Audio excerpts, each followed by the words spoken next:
Take Princess Savitri.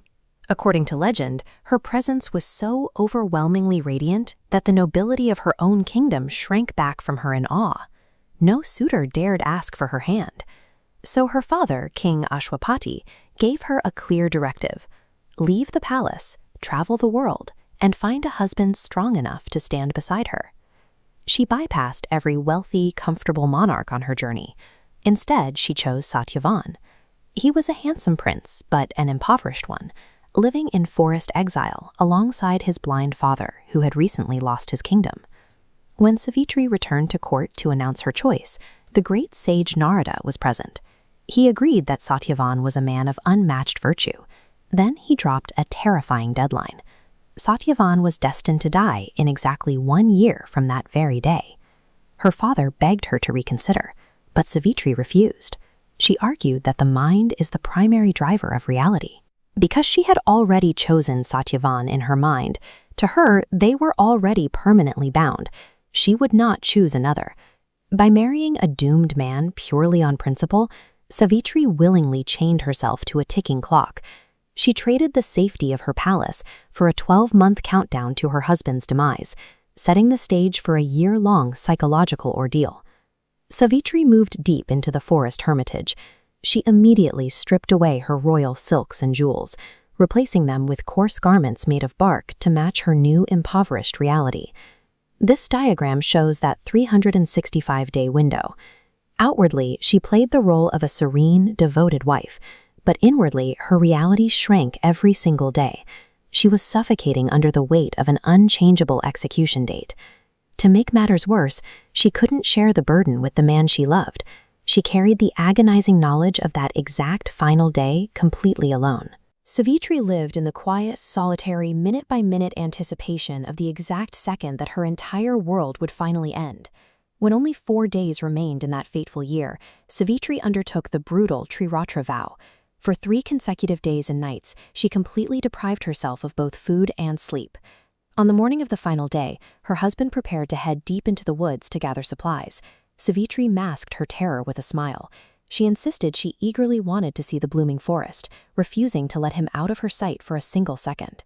As they walked, Satyavan chopped wood. Suddenly, his strength gave out. The axe dropped from his hands. He complained of a splitting headache, and his body slumped heavily onto the forest floor. Savitri pulled his head onto her lap. Then a towering figure materialized, dark as a thundercloud with burning red eyes and holding a noose. It was Yama, the Lord of Death. He extracted Satyavan's thumb-sized soul and began his absolute, unquestionable march toward the south. At this exact moment, mortal agency usually comes to a halt. While she was expected to stay behind and weep helplessly, Savitri instead stood to follow the god of death. Savitri laid her husband's body gently on the earth and actively stalked the deity into the dark forest. Yama noticed her and commanded her to turn back. Instead, Savitri deployed her first tactical argument. She used the concept of dharma, stating legally that wherever her husband went, it was her strict duty to follow. Astonished by her fearless logic, Yama offered her a boon, anything but her husband's life. Savitri asked for her blind father-in-law to regain his sight, and Yama granted it. She continued to follow him through the treacherous terrain, escalating her strategy. She appealed directly to Yama's ego, praising him not as a monster, but as Samavarti, the Lord of Justice who treats all beings equally.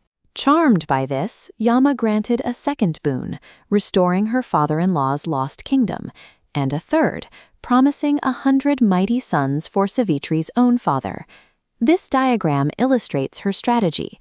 She deliberately shifted away from her own grief, layering arguments about dharma, justice, and eternal truths, mesmerizing the deity. Using the rules of his own domain, Savitri dismantled death's divine authority with unyielding logic. Her profound philosophical points delighted Yama so deeply that he became completely distracted by the sheer joy of the conversation. Caught up in the moment, he offered her a fourth boon, but this time he forgot to add his standard condition: accept Satyavan's life. Savitri pounced on the loophole instantly.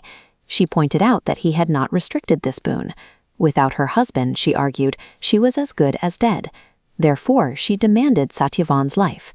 The ultimate, immovable force of the cosmos was defeated. Not through magic spells, not through physical combat, and not through divine intervention. Death was legally outmaneuvered by a human woman's razor-sharp intellect. Bound by his own word, Yama smiled in surrender. He released the soul and disappeared. When Savitri rushed back and placed Satyavan's head on her lap, he woke up mundane and groggy, believing he had only suffered a terrible nightmare. Savitri promised to explain everything in the morning. Supporting each other, they began the quiet, physically exhausting walk back through the dark forest toward their hermitage. They are simply two tired humans making a slow, difficult trek through the physical darkness, carrying no visible evidence that the entire cosmos had just been forced to bend to her will. But when dawn broke, their reality had been altered.